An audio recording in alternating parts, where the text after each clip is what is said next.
सब आ गए।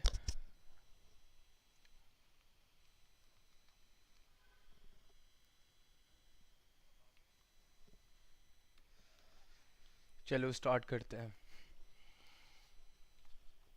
ठीक है, तो लास्ट क्लास तक हमने क्या पढ़ा था?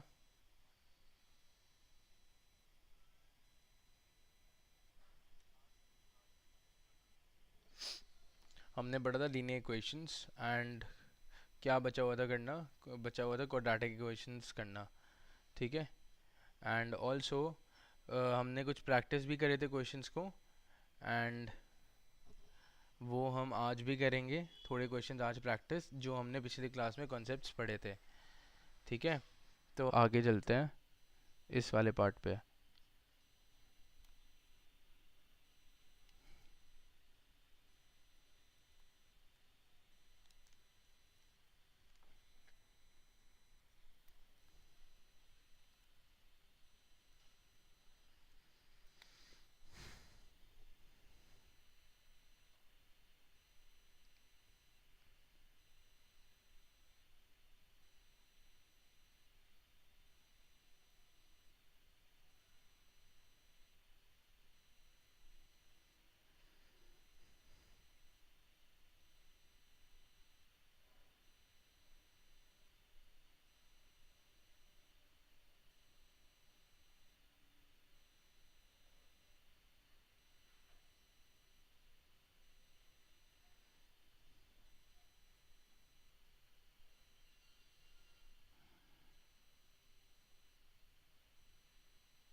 हो गया? ये तो बहुत आसान था। इसमें कुछ नहीं करना, आइडेंटिटीज याद करनी थी जो मैंने कहा था पहले पिछली क्लास में करने को तुम्हें। क्या बोला? एन की जगह ना दो नंबर सब्स्टिट्यूट कर लो, एक एन की जगह पे 3 ले लो, एक एन की जगह पे 4 ले लो। बस इसमें ये करना है हमको। ठीक है, जब मैंने एन की जगह पे 4 लिया तो ए एक बात बताओ, ए पावर 4 माइनस बी पावर 4 क्या होता है? मैंने क्या बताया था इसको एक्सपैंड करने के लिए? क्या बताया था मैंने कि अगर यहाँ पे अगर इवन नंबर है, यहाँ पे अगर इवन नंबर है हमारे पास, ठीक है, पावर में इवन नंबर है, तो उसको मैं क्या क्या तरीके से लिख सकता हूँ? ए माइनस बी यहाँ पे लिख दिया मैंने। फिर यहाँ पे क्या लिखूँगा मैं? 4 से एक कम A power 3 A square B decreasing power of A and increasing power of B. ठीक है, A B square and B cube. एक इस फॉर्म में लिखा मैंने इसको। और जो दूसरा फॉर्म था वो कैसे लिखूँगा मैं? A plus B. ठीक है, यहाँ पे हो गया A cube A square B A B square and B cube, right. ठीक है, अब क्या है ना कि हमें पहले देखना है यार यहाँ पे कौन सा साइन है। यहाँ तो यहाँ पे अगर हमने प्लस लिखा है तो हमें, अगर यहाँ पे प्लस है तो इसका मतलब है कि अगर यहाँ पे माइनस है, सॉरी, अगर यहाँ पे माइनस है तो अगला जो ब्रैकेट होगा ना उसमें सब में प्लस होएगा। बस ऐसे करके हमें पूरा फॉर्मूला याद करना है। और अगर यहाँ पे माइनस होएगा, यहाँ पे प्लस होएगा, तो दूसरे ब्रैकेट में ऑल्टरनेट प्लस माइनस चलेगा। यहाँ पे प्लस आ गया तो यहाँ पे मैं माइनस लिखूंगा, यहाँ पे फिर प्लस लिखूंगा, यहाँ पे माइनस लिखूंगा, ऐसे करके। ठीक है। और जो दूसरा मैंने बताया था वो क्या था? दूसरा था लेट से जो अ, ये दिख नहीं रहा है ढंग से तो मैं फिर से लिख देता हूँ। A plus sorry A minus B का पावर 4। कैसे निकाला था मैंने? ये मैंने निकाला था A square minus B square करके और A square plus B square करके, फिर से वापस तोड़ा था ऐसे A minus B into A plus B, right, into A square plus B square. Okay. तो अब यहाँ तो मैं ए माइनस बी को बाहर रख लूँ और इन दोनों को मल्टीप्लाई कर लूँ। क्या बन जाएगा? A cube A square B A B square B cube. और दूसरे वाले को भी मैं ऐसे रखूँ, यहाँ तो ऐसे रख लूँ और उनको मल्टीप्लाई करूँ, A cube A square B A B square B cube. भाई टर्म्स तो सेम आएंगी ना, आगे प्लस माइनस अलग हो जाए वो अलग बात है। तो अगर मैंने क्या बताया, यहाँ पे माइनस है तो अगले में सब में प्लस होएगा। यहाँ पे प्लस है तो अगले ब्रैकेट में सब में minus plus minus, alternate plus minus. चाहे ए पावर 5 माइनस बी पावर 5 की पूछी हो, ए पावर 10 माइनस बी पावर 10 पूछा हो, हम इसी मेथड से करेंगे, इसी शॉर्टकट से। ठीक है।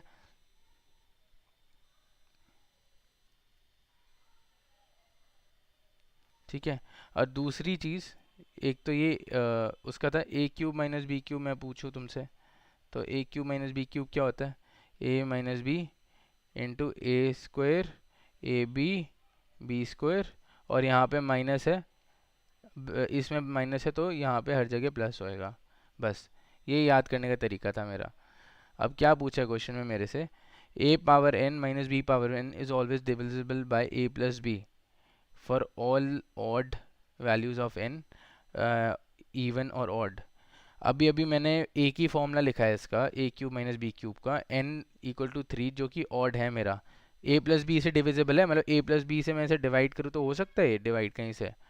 हो पाएगा? नहीं होएगा, क्योंकि ऊपर तो ए माइनस बी है और दूसरा फैक्टर कुछ और है, तो ए प्लस बी से तो नहीं हो पाएगा। पहला ऑप्शन तो रिजेक्टेड है। दूसरे ऑप्शन पे आते हैं, A power N minus B power N is divisible by A minus B only if N is odd. ये हो सकता है, एक ऑप्शन हो सकता है। अभी और ऑप्शंस को देख लेते हैं। क्यों? क्योंकि यार अगर N, only if N is odd, only if N is odd, अगर एन ऑड होगा तो ए माइनस बी से डिविजिबल होना चाहिए। ठीक है। और यहाँ पे a माइनस बी एक फैक्टर है when n equals to 3, odd है। ठीक है, तो a माइनस बी से तो डिविजिबल होना चाहिए ये चीज़। तीसरा, a power n minus B power n is divisible by a plus B only if n is even. a plus B only if n is even. भाई कहाँ लिखा है ये चीज़ ओनली? जो यहाँ पे लिखा है ओनली, क्यों? हाँ, बात तो सही लिखी है कि a प्लस बी से होना चाहिए डिविजिबल, पर वो a माइनस बी से भी होएगा डिविजिबल अगर n इवन है। मैंने 4 का एग्जांपल लिया था, रहना, रुको।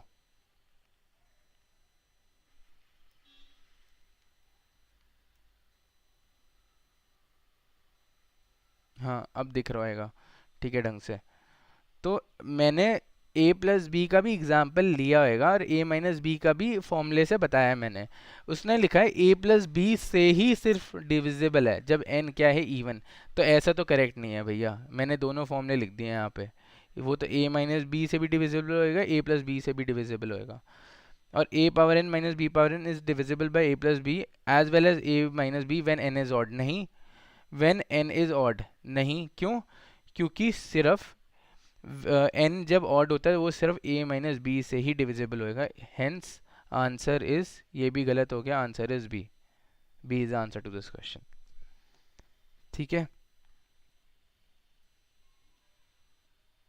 चले आए, समझ गया, समझ आ गया सबको? चलते हैं फिर। ठीक है। नेक्स्ट क्वेश्चन इजी होएगा थोड़ा सा। Here, find the values of k for which the system of linear equations 2x plus ky equals to 1 and 3x minus 5y equals to 7 will have infinite number of solutions.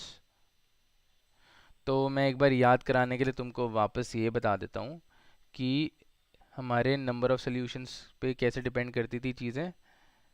वो करती थी, let's say two equations are there, a1x plus b1y plus c1 equal to zero, ऐसे ले ली। यहाँ a2x plus b2y plus c2 equal to zero ऐसे ले ली। ठीक है, अब क्या बोला है, a1/a2, और ये जो है ना, ये जो मैंने लगा रखा है इज़ नॉट इक्वल टू का साइन है। ठीक है, this is also is not equal to. जिसने कंप्यूटर साइंस पढ़ रखी होगी ना, कि जिस लड़के ने, उसको समझ आ जाएगा मैंने क्या लिखा है। इंजीनियर्स के लिए खेल है। हाँ, if a1/a2 is not equals to b1/b2, पहले ही इन दोनों का रेशियो ही अलग हो गया, इन दोनों का रेशियो अलग हो गया, तो भैया एक यूनिक सोल्यूशन मिलेगा। मतलब जो मेरी लाइंस है वो इंटरसेक्ट कर रही हैं एक ही जगह पे, ग्राफ्स में कहीं पे इंटरसेक्ट कर रही है, पर वो एक ही जगह पे इंटरसेक्ट कर रही हैं। ठीक है, अच्छा। हाँ, दूसरी चीज़, अगर a1/a2 इक्वल टू b1/b2, मतलब ये पार्ट और ये पार्ट का रेशियो सेम हो गया, और जो अलग इसका पार्ट है इसका रेशियो अलग हो गया, तो इसका मतलब है वो दोनों क्या है, पैरेलल लाइंस है, पैरेलल लाइंस ऐसे कुछ जा रही हैं और कभी मीट नहीं करेंगी एक दूसरे को। समझ गए, वो कभी मीट नहीं करेगी। इसका रेशियो सेम है और इसका रेशियो सेम है, a1/a2 इक्वल्स टू b1/b2 है, बट c1 और c2 के इक्वल नहीं है, तो वो पैरेलल लाइंस है, वो कभी एक दूसरे को मीट नहीं करेगी, वो इन्फिनिटी तक ऐसे ही जा रही हैं, उनके बीच का डिस्टेंस सेम रहेगा हमेशा। ठीक है, जो तीसरा पॉइंट होता है हमारा वो है a1/a2 equals to b1/b2 equal to c1/c2, जो रेशियो है सबका वही सेम है, सबों का जो भी है, जो पूरा रेशियो है ना वो सेम है। इसका मतलब क्या है कि जो रेशियो है a1 और a2 का, जो रेशियो है b1/b2 का, और जो रेशियो है c1/c2 का, वो तीनों में सेम है, तीनों सेम है एक दूसरे से। इसका मतलब क्या है कि जो लाइंस है ना वो सेम लाइन है, उन लाइन में कोई डिफरेंस ही नहीं है। पर क्या है कि एक लाइन ऐसे बन गई और जो दूसरी लाइन है वो इसके ऊपर बन गई, ये येलो लाइन के ऊपर बन गई, बिल्कुल सेम, वो ऐसे मर्ज करके चल रही हैं एक दूसरे को। तो जो पॉइंट्स होंगे वो इनफाइनाइट नंबर ऑफ पॉइंट्स होंगे उन पे। लेट से ये वाली लाइन अगर 1,2 से जा रही है और ये वाली लाइन भी 1,2 से जा रही है, तो वो सेम पॉइंट से निकल रही हैं। समझ गए, इसका मतलब ये होता है मैनी सॉल्यूशंस का। ओके, तो चलो वो करते हैं, इन मैनी सॉल्यूशंस या इनफाइनाइट मैनी सॉल्यूशन लिख सकते हैं इसको, इनफाइनाइट मैनी सॉल्यूशंस,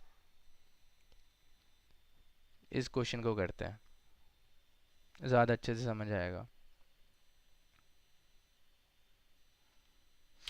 तो इस क्वेश्चन में मेरे को दे रखा है यार कि find the values of k for which the system of linear equations 2x plus ky equals to 1 and 3x minus 5y equal to 7 will have infinite many solutions. मतलब कि k की ऐसी वैल्यू निकालो कि ये जो लाइंस है ना, 2x plus ky equal to 1 और 3x minus 5y equal to 7 के इनफाइनाइट मेनी सॉल्यूशंस हो। और ये कब पॉसिबल है इनफाइनाइट मेनी सॉल्यूशंस, उसका क्राइटेरिया क्या है, क्या होता है, a1/a2 is equals to b1/b2 is equals to c1/c2। जब ये तीनों एक दूसरे से इक्वल होंगे तब जाके मेरे इनफाइनाइट नंबर ऑफ सॉल्यूशंस बनते हैं। तो अब a1/a2 को यहाँ पे डालो 2/3, ये किसके बराबर होना चाहिए, k/-5 के, और ये किसके बराबर होता है, 1/7 के। भाई ये तो लोचा हो गया, देखो सीधी सीधी बात है, 2/3 कभी के 1/7 की इक्वल होएगा, नहीं, नहीं होएगा ना कभी, ऑब्वियस ही बात है नहीं होएगा कभी। तो k की वैल्यू कभी निकल सकती है, अब k की वैल्यू निकल ही नहीं सकती, there is no value of k for which the system of linear equation becomes infinite. k doesn't have any value now, any value, k की कोई वैल्यू ही नहीं, अब k को कोई पूछेगा ही नहीं बेचारे को। ठीक है, चलें आगे। ठीक है,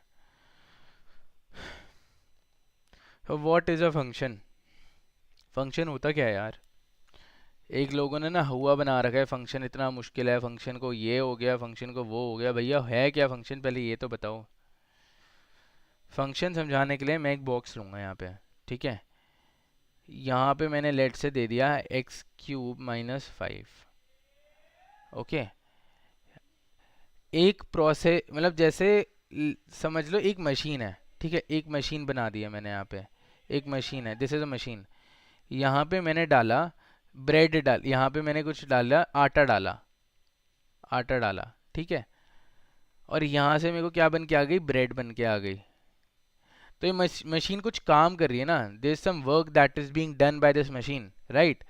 तो ये जो वर्क है, इस वर्क को ही कह सकता हूँ मैं कि ये एक फंक्शन कर रही है, मतलब दिस मशीन इज फंक्शनिंग। और कुछ इनपुट ले रही है, ये आटा एज ए इनपुट ले रही है, प्रोसेस कर रही है उस आटे को, और क्या बना रही है, उसे ब्रेड बना रही है, जो कि क्या हो गया, मेरा आउटपुट हो गया। बेसिकली कंप्यूटर साइंस की भाषा में ऐसा बोल सकते हैं कि आउटपुट हो गया। कंप्यूटर में हमने बचपन में ये चीज़ पढ़ी थी, ठीक है। तो वही सेम चीज़ फंक्शन होती है। भाई यहाँ पे मेरा जो फंक्शन है वो एक्स क्यूब माइनस 5 दे रखा है। मैं यहाँ पे एक्स की वैल्यू इनपुट करता हूँ 2, ठीक है। तो यहाँ पर प्रोसेस होएगा, पहले 2 एक्स की जगह पे 2 डलेगा, और 2 क्यूब माइनस 5 लिखेंगे, और आउटपुट क्या आएगा, 8 - 5 दैट इज 3, ठीक है। ये मेरा इनपुट हो गया, ये मेरा आउटपुट हो गया। यही होता है हमारा फंक्शन, ठीक है। और इसी को लिखते हैं, जहाँ पे मैं ऐसे ऐसे 2 डाल रहा हूँ, तो मैं इसे लिखता हूँ f(2), समझ गए। और इसको f(x) लिखते हैं एज ए डिनोट करने के लिए फंक्शन को, ये फंक्शन है। तो यही होता है सिर्फ फंक्शन, और कुछ हुआ नहीं है कुछ फंक्शन, ठीक है। अब हम थोड़ा जंप करते हैं आगे क्वाड्रेटिक इक्वेशंस पे। तो बेसिक्स ऑफ क्वाड्रेटिक इक्वेशन करेंगे अभी, बिल्कुल बेसिक पार्ट ऑफ इट, क्योंकि समझाने में भी मेरे को अभी टाइम लगेगा इसको। तो जो हमने फंक्शन में पढ़ा ना, जो हमने फंक्शन पे पढ़ा, वही सेम चीज़ होती है क्वाड्रेटिक इक्वेशन, कोई डिफरेंस नहीं होता, ठीक है। उससे पहले मैं तुम्हें एक बात बताता हूँ, एक और इम्पोर्टेंट चीज़ एक्सप्लेन करता हूँ कि कोई भी फंक्शन है ना, लेट से x⁻5 - 2x³ + 8, लेट से दिस इज़ अ फंक्शन। मैं इसमें f(1) डालता हूँ, तो ये मेरा 1 - 2 + 8, x⁻5 की जगह पे, सॉरी x जहाँ पे भी है वहाँ पे हमारा 1 डलेगा, तो ये क्या हो जाएगा, 6 7 आंसर, ठीक है। ठीक है। तो हर फंक्शन को, कोई भी फंक्शन हो, कैसा भी फंक्शन हो, हर फंक्शन को हम एक ग्राफ पे ड्रॉ कर सकते हैं। लेट से इस फंक्शन को का ग्राफ बनता है, लेट से, आई एम लेटिंग इट, बस I am assuming it, let say इस फंक्शन का ग्राफ बनता है ऐसे, समथिंग लाइक दिस, है ना। इसका ग्राफ बनता है something like this in some sort of way. तो इसका मतलब क्या है, ग्राफ से समझेंगे हम इस चीज़ का मतलब। इसका मतलब है कि चलो, ये यहाँ पे this is my Y axis, this is my X axis. तो अगर ये फंक्शन यहाँ पे काट रहा है, ये पॉइंट्स पे काट रहा है, एक यहाँ पे काट रहा है, पहला फर्स्ट पॉइंट यहाँ पे काटा, दूसरा पॉइंट यहाँ पे काटा, तीसरा पॉइंट एक्स एक्सिस को यहाँ पे काटा, चौथा पॉइंट एक्स एक्सिस को यहाँ पे काटा, ठीक है। तो एक्स एक्सिस का पहली बात कोऑर्डिनेट होते क्या है। तो अगर मैंने लेट से यहाँ पे 1 लिखा हुआ है, 1 है ना, लेट से दिस इज 1, तो कोऑर्डिनेट ऑफ दिस इज 1, 0। यहाँ पे 7 है, इसका कोऑर्डिनेट क्या है, 7, 0। ओके। इसका कोऑर्डिनेट है -1, तो इसका सॉरी इसका नंबर यहाँ पे लिखा है -1, तो कोऑर्डिनेट होगा -1, 0। तो ऐसे मेरे कोऑर्डिनेट्स ऑफ एक्स एक्सिस होते हैं, ठीक है। तो ये वाला पार्ट मेरा x होता है, और ये वाला पार्ट मेरा y होता है। एब्सिसा क्या होता है, एब्सिसा ऑर्डिनेट, जैसे हम बचपन में करते थे, है ना। This is also x, y, इसको भी x, y बोलेंगे हम, ठीक है। और जो फंक्शन होता है ना, पूरे के पूरे को हम y बोलते हैं एक तरह से, ठीक है। पूरे के पूरे को y बोलते हैं। एक बार मैं फिर से ड्रॉ करके बताता हूँ, देखो ये रहा, ये फर्स्ट पार्ट है, ये सेकंड पार्ट है, ये थर्ड पार्ट है, this is fourth and this is fifth part जहाँ पे कट रहा है हमारा फंक्शन। ओके और आगे हम करें तो ये जो है फन, मतलब हम किसी भी फंक्शन को ना एफ ऑफ एक्स से डिनोट करते हैं, x power 5 minus 3x³ plus 1 something like this, कोई भी फंक्शन हो तो इसी को हम लिखते हैं y equals to F of X equal to x³ minus 3x² plus 1। तो इसमें लेट से मैं y की वैल्यू लेट से मैं f की वैल्यू 1 डालूंगा, तो x³ माइनस 3x² प्लस 1 में मैं 1 डालूंगा, तो वो क्या बन जाएगा 1 minus 3 plus 1 that is equals to -1। तो इसका मतलब है कि भाई मेरी y की वैल्यू -1 आती है जब मैं x की वैल्यू को 1 देता हूँ। तो जब मैं इसे ग्राफ में रिप्रेजेंट करूंगा ना, तो ये जो है, ये वाला जो ये ये वाला जो कर्व है, मेरा कर्व, इनको कर्व या फंक्शन बोलते हैं, ये वाला जो कर्व है, ये वाला पार्ट मेरा 1 -1 से पास कर रहा है। इसका मतलब ये है दिस फंक्शन पासेस थ्रू 1 -1। समझ आई कि ये वाला फंक्शन पास कर रहा है, जैसे हम सेम चीज जैसे हम लीनियर इक्वेशन में करते थे वैसे ही चीज ये फंक्शंस में होती है, कोई डिफरेंस नहीं है। x की कुछ वैल्यू डालो, y की कुछ वैल्यू आएगी, और उसको हम कह सकते हैं कि दैट इज, अगर लेट से हम f ऑफ 2 लेते हैं इसमें, तो 2 पावर 5 क्या होता है 32 माइनस 3 इंटू 2³ जो कि 8 होता है, और वो बन जाएगा 24 प्लस 1। तो ये बन गया 8 और ये बन गया 9 हमारा। ठीक है, तो इसका मतलब है कि ये फंक्शन 2,9 से भी पास कर रहा है, कहीं यहाँ पे 2,9 होएगा, यहाँ पे भी पास कर रहा है फंक्शन। समझ गए? तो इससे हम देख सकते हैं यार कि ये जो 9 है दिस इज द आउटपुट, ये 9 है, ये क्या है, ये है आउटपुट, 2 क्या है इनपुट, बच्चों की टर्म्स में। समझ गए? तो जब भी हम कोई नंबर डालते हैं x की जगह पे, वो हमेशा क्या दिखाता है, एक आउटपुट देता ही देता है मेरे को। ओके, एक फंक्शन में बेसिकली। समझ गए? अच्छा, अब जो मैं समझा रहा था वो समझाऊंगा, जो पार्ट में समझा रहा था थोड़ा सा भूले भटके हम, चलो उस पे आ ही गए। हाँ, अब मैं समझाना चाह रहा था तुमको कि ये फंक्शन उधर से पास कर रहा है ये।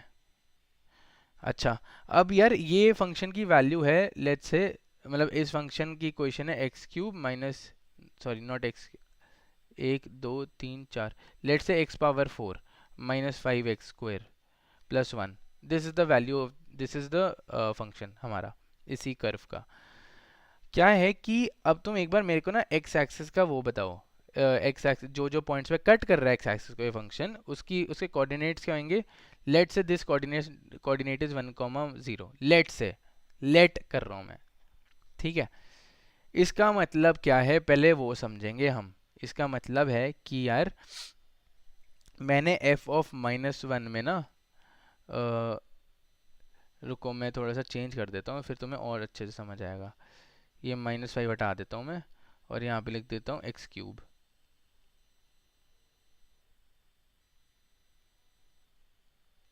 और यहाँ पे -1 कर देता हूँ।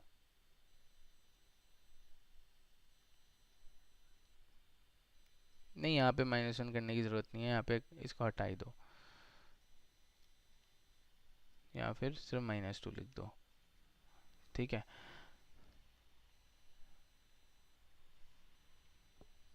तो मैंने अगर f ऑफ -1 डाला इस फंक्शन में, तो क्या आएगा, यहाँ पे 1 आ जाएगा, यहाँ पे माइनस ऑफ -1 क्या आएगा +1, -2 0 हो जाएगा। इसका मतलब है कि मैंने f ऑफ -1 में 0 डाल 1 माइनस f में -1 डाला, तो मेरा आंसर क्या आ गया 0।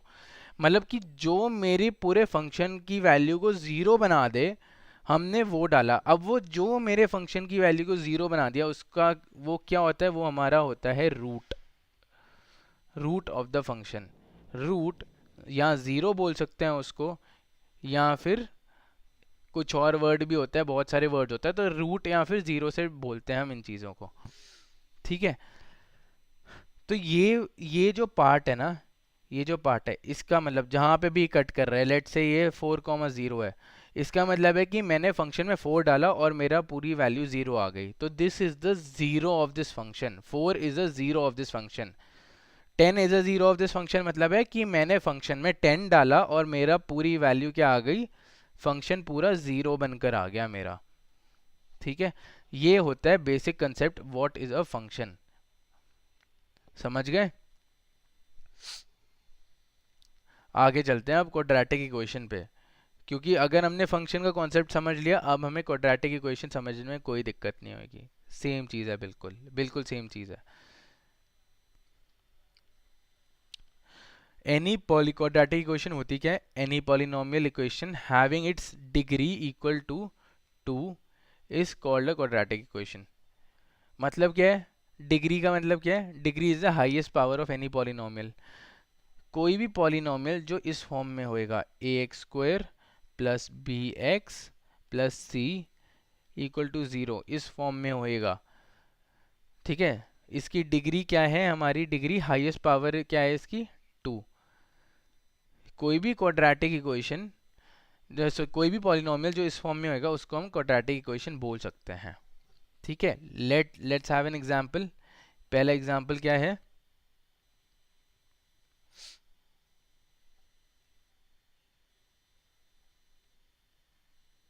Let's have an example, let's say हमारा है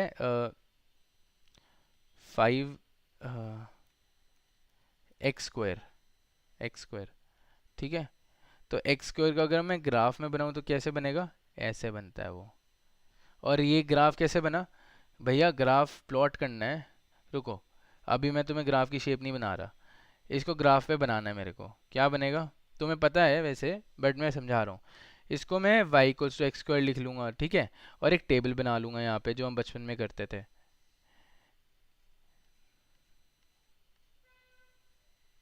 ठीक है, तो पहले सबसे पहले क्या दूंगा? मैं ज़ीरो दूंगा, फिर 1 दे दूंगा, फिर 2 दे दूंगा, फिर 3 दे दूंगा, फिर ज़्यादा ज़्यादा हो रहेगा तो मैं -1 -2 दे दूंगा।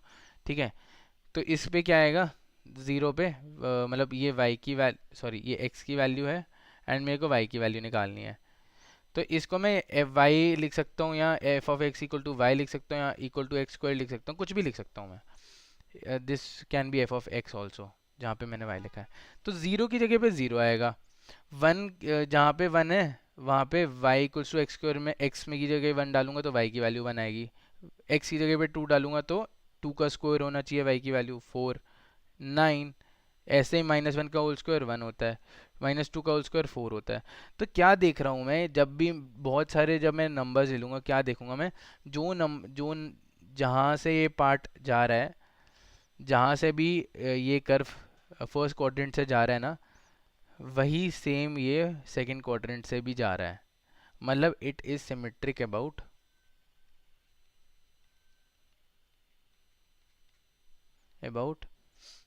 वाई एक्सिस, मिरर इमेज है वो वाई एक्सिस पे, राइट।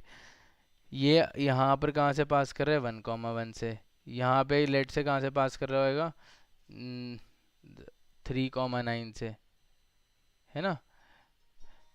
और वही चीज़ अगर मैं यहाँ पे देखूँ बिल्कुल सामने इसका मिरर इमेज, तो ये -3,9 से पास कर रहेगा यहाँ पे, और ये यहाँ पे -1,0 से पास कर रहेगा, तो मैं -1,1 से पास कर रहेगा। तो मैं बस एक तुम्हें एग्जांपल लेने के लिए बता रहा हूँ कि इसकी जो शेप होती है ना, वो एक पैराबोलिक शेप होती है।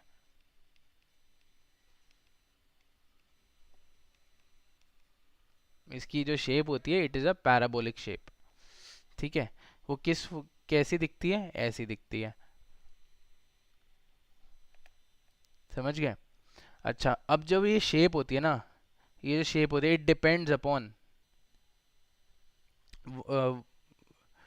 मैं एक और एग्जांपल लेके बताता हूँ,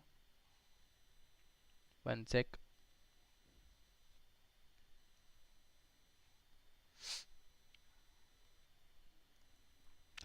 पैराबोलिक शेप होती है इसकी। अब हमें कैसे पता है ये पैराबोला? यार ऐसे खुल रहा है, ऐसे जा रहा है, यहाँ ऐसे जा रहा है। ये हम कैसे बताते हैं? तो अब सबसे पहले तो इसके लिए मेरे को इक्वेशन पता होनी चाहिए पैराबोला वाली या फिर क्वाड्रेटिक। वो होती है मेरी A X square plus B X plus C. अब जो ये ए बी सी है इक्वल टू ज़ीरो, ये जो ए बी सी है इस पे डिपेंड करता है मेरी शेप ऑफ द पैराबोला। मतलब शेप मतलब ऊपर खुल रहा है या नीचे की तरफ खुल रहा है वो। तो अगर ये चीज़ पॉजिटिव होएगी ना, ये ए मेरा पॉजिटिव होएगा, तो मेरी जो पैराबोला है वो ऊपर ऐसे खुलता है। ठीक है। और अगर मेरा ए नेगेटिव होएगा, ए इज़ नेगेटिव या A is positive pay depend करे, तो मेरा पैराबोला डाउनवर्ड्स खुलेगा, नीचे की तरफ। डाउन ये होता है। आप समझ गए?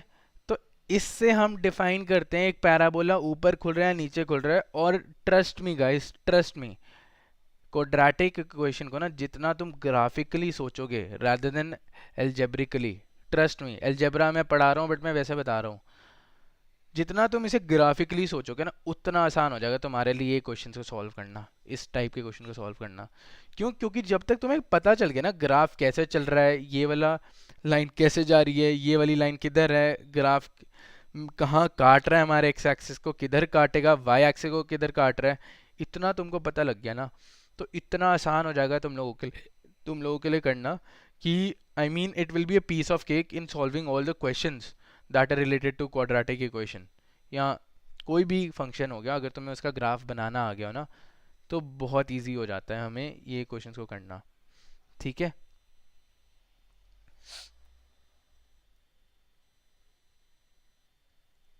चले आगे थोड़ा सा।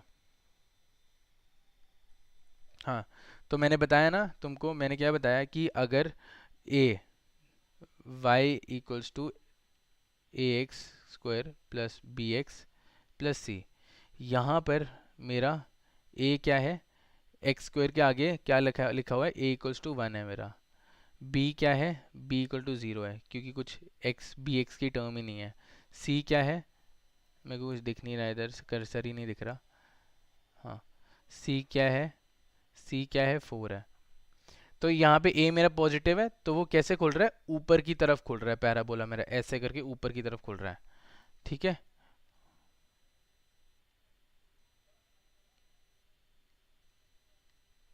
हाँ, तो यहाँ पे क्या है, यहाँ से कंपेयर करो। तो यहाँ पे ए क्या है, -1 है, सी है 9, बी तो ज़ीरो है। तो ए क्या है, नेगेटिव है। तो जो मेरा पैराबोला है वो क्या है, वो ऐसे नीचे की तरफ खुल रहा है, नीचे की तरफ प्रॉपर। ठीक है, नीचे, नॉट अपवर्ड्स, ऐसे नहीं जा रहा, ये ऐसे नीचे, नीचे की तरफ ऐसे जा रहा है ये वाला पैराबोला। ठीक है। अब कब है, जब A is less than zero. ये कब है, जब A is greater than zero, ये वाला पोर्शन। ठीक है। इतना तो समझ आ गया, इजी है, मुश्किल नहीं है बिल्कुल भी। आगे चलते हैं। अब है क्वाड्रेटिक इक्वेशन के बेसिक फॉर्मूलाज, जो हमें याद करने हैं, नहीं करने वो भी ठीक है। एक और फॉर्मूला मैं लिख देता हूँ जिसकी सिग्निफिकेंस अभी नहीं पता चलेगी, बाद में बताऊंगा मैं। ठीक है। एक क्वाड्रेटिक इक्वेशन को कैसे लिखते हैं हम, A X square plus B X plus C equal to F X, ये हम लिखते हैं किसी भी क्वाड्रेटिक इक्वेशन को।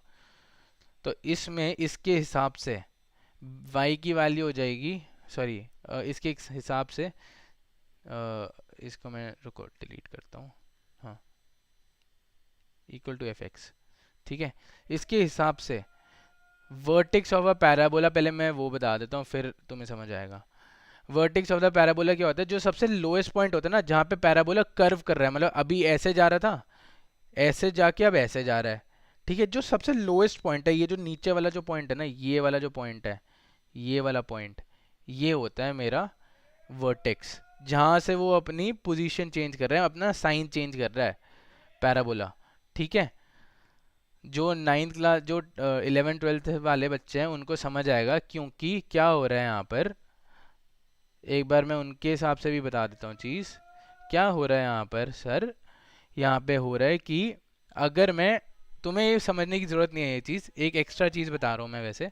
यहाँ पे मैं इस पार्ट पे टेंजेंट बनाता हूँ, टेंजेंट बनाता हूँ, और वो एक्स एक्सिस से पास कर रही है, तो जो टेंजेंट की स्लोप है tan थीटा, यहाँ पे क्या है ग्रेटर पॉजिटिव है मेरा, tan theta is positive, right, यहाँ पे tan थीटा पॉजिटिव है, ठीक है। अब क्या हुआ, जब मैं इस तरफ जाता हूँ, दूसरी तरफ, जहाँ से पहले नीचे आ रहा है अब ऐसे जा रहा है, तो लेट से इस पॉइंट पे मैं इसके वो बनाता हूँ टेंजेंट, तो यहाँ पे tan थीटा क्या होएगा, यहाँ से मेजर करेंगे ना हम पॉजिटिव एक्सिस ऑफ वाई से, theta tan theta greater than 0 है, ठीक है। तो tan थीटा ग्रेटर देन 90 है यहाँ पे, राइट, दिख रहा है तुमको, 90 से तो बड़ा ही है। अब tan थीटा सेकंड क्वाड्रेंट में हमेशा नेगेटिव होता है, हमने ट्रिग्नोमेट्री में बचपन में पढ़ा है ये चीज़, हमेशा नेगेटिव होता है वो चीज़। तो इसलिए जहाँ पे भी मेरे टेंजेंट का साइन चेंज हो रहा है, वहाँ पे जो वहाँ वो उस चीज़ को मैं क्या कहूँगा, एक पॉइंट बोलूँगा, मिनिमा पॉइंट बनता है या मैक्सिमा पॉइंट बनता है, या फिर यहाँ पर मैं कह सकता हूँ पैराबोला है वो, ओके। इसको मैं मिना इसका कहता हूँ सबसे लोएस्ट पॉइंट ये है ना, पूरा पैराबोला ऊपर जा रहा है, लोएस्ट सबसे नीचे वाला पॉइंट तो यही है ना पैराबोला का, जिसकी वैल्यू ही सबसे कम है। तो इसको मैं वर्टेक्स भी कह सकता हूँ यहाँ पे, या फिर मिनिमा भी कह सकता हूँ, मिनिमा ऑफ अ पैराबोला, ठीक है, minimum value of the parabola. अगर मैं इस पे जाता हूँ दूसरे कर्व पे, तो पूरा पैराबोला ऐसे जा रहा है, ये वाला पोर्शन ऐसे जा रहा है और फिर नीचे जा रहा है, ठीक है, ऐसे जा रहा है फिर नीचे जा रहा है। तो सबसे हाईएस्ट पॉइंट कौन सा है, ये 0,9 वाला सबसे हाईएस्ट पॉइंट है इस पैराबोला का। इससे ऊपर तो नहीं जा रहा ना पैराबोला, इससे नीचे ही जा रहा है, इससे ऊपर नहीं जा रहा, तो मैक्सिमा है ये वाला मेरा, फिर ये ना मैक्सिमा है। और ये मेरा वर्टेक्स भी है एक तरह से, जहाँ पे साइन चेंज हो रहा है मेरा टेंजेंट का। कैसे हो रहा है साइन चेंज, फिर से बता देता हूँ मैं यार, कोई दिक्कत ही नहीं है।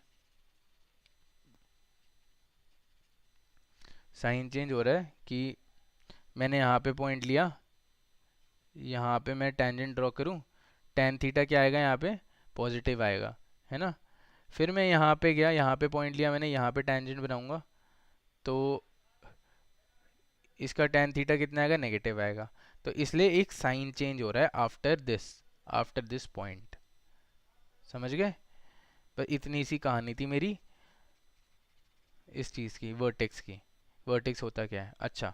अब इतना ज़्यादा नहीं करना कैट के लिए, तो बिल्कुल ज़रूरत नहीं है इतना ज़्यादा करने के लिए। एक एक्स्ट्रा पॉइंट था, मैंने तुम्हें बता दिया वो चीज़। क्या है ना कि वर्टेक्स ऑफ अ पैराबोला, या फिर ये व्हाट इज़ वर्टेक्स वो मैंने बता दिया। What is vertex of parabola, what is minima of a parabola, या what is maxima of a parabola, उसका एक फॉर्मूला होता है, और वो कोऑर्डिनेट एक फॉर्मूला होता है। उसका फॉर्मूला होता है -b/2a, कॉमा d/-d/4a। अब भाई ये मत बोलना d क्या है b क्या है, ये सब मैं बाद में इसकी सिग्निफिकेंस बताऊंगा। d को बोलते हैं डिस्क्रिमिनेंट, और ये बाद में बताऊंगा मैं तुमको, ठीक है, अभी नहीं, अभी नहीं बताऊंगा, ये बाद में बताऊंगा थोड़ा सा। क्यों, क्योंकि यार ये बहुत अभी लंबा जाएगा पैराबोला, और हमें आगे भी करना है चीज़ें, ऐसा तो नहीं है अभी ख़त्म ही हो गई, ठीक है। एक तो ये फॉर्मूला हो गया, दूसरा दूसरा फॉर्मूला जो इजी है थोड़ा, हम पैराबोला को इस फॉर्म में बना लें, something like q into x minus H का होल स्क्वायर प्लस k। तो मेरा जो वर्टेक्स होगा उसकी उसके कोऑर्डिनेट्स हो जाएंगे h कॉमा k। एक ये भी फॉर्म होगी पैराबोला की। अब ये क्या है मैं फिर से बता देता हूँ, मतलब हमने ये क्या करा है मैं फिर से बता देता हूँ तुमको भैया। क्या है कि लेट से हमारी इक्वेशन है x² -5x प्लस 6, लेट से ये है, ठीक है। अब मैं इसका ना क्या करूँगा, इस समहाउ इस फॉर्म में बनाने के लिए व्हाट विल आई डू, इसका मैं होल स्क्वायर करूँगा, मतलब होल स्क्वायर लाइक इसका कंप्लीट स्क्वायर करूँगा। कंप्लीट स्क्वायर वो कैसे करते हैं, बहुत इजी है। क्या कंप्लीट स्क्वायर का क्या मतलब है, a प्लस बी के होल स्क्वायर के फॉर्म में बनाना है, या कैसे भी। तो कैसे बनेगा ये, इसको पहले y की इक्वल टू डाल दूँ, और y equals to x² -4x plus 4, ठीक है, नहीं -4x नहीं लिखूंगा मैं, यहाँ पे लिखूंगा -5x/2 इंटू 2 प्लस 5/2 का होल स्क्वायर, ठीक है, -5/2 का होल स्क्वायर प्लस 6, है ना। जो चीज़ ऐड कर रहा हूँ वो चीज़ प्लस भी करनी पड़ेगी मेरे को। तो इतना पोर्शन मेरा क्या बन जाएगा इतना पोर्शन, इससे इससे मेरा बन जाएगा इतना पोर्शन y इक्वल्स टू, यहाँ पे मैं बाई 2 कर रहा हूँ तो यहाँ पे मल्टीप्लाई 2 इसलिए कर रहा हूँ क्योंकि मेरे को a प्लस बी के होल स्क्वायर वाली फॉर्म में बनाना है। तो a² plus 2ab plus B square उस फॉर्म में बनाने के लिए मैंने इसलिए multiply by 2 and divide by 2 किया है इस टर्म पे। ओके, तो x, तो ये बन जाएगा x माइनस 5/2 का होल स्क्वायर। अब बात बचती है कि यहाँ पे क्या आएगा, वो आएगा -5/2 जो कि हो जाता है -25/4 ये प्लस 6, और मैं ऐसे लिख सकता हूँ y equals to x minus 5/2 का होल स्क्वायर -1 जब एलसीएम लेंगे -1/4। तो हमारे वर्टेक्स ऑफ पैराबोला क्या होएगा यहाँ पे, जो वर्टेक्स होएगा ना मेरा, वो क्या बताया था मैंने, h, k की फॉर्म में होएगा, h, k, that is this is h, this is k। अच्छी राइटिंग में लिख देता हूँ तुम लोगों के लिए, this is h, this is k, and it becomes, the vertex becomes 5/2 comma -1/4 is the vertex to the equation। किस फॉर्मूले से करा मैंने, इस फॉर्मूले से करा।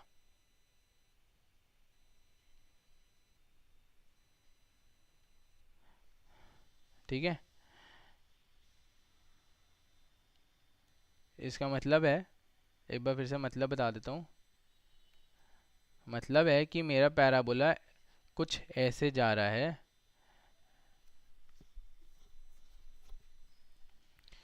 मेरा पैराबोला कुछ ऐसे जा रहा है, ऐसे ही जा रहा है ना, क्या था क्वेश्चन, हाँ ऐसे ही जाएगा मेरा पैराबोला, ये मेरा 6 हो जाएगा, वो मैं बताऊंगा कैसे आएगा।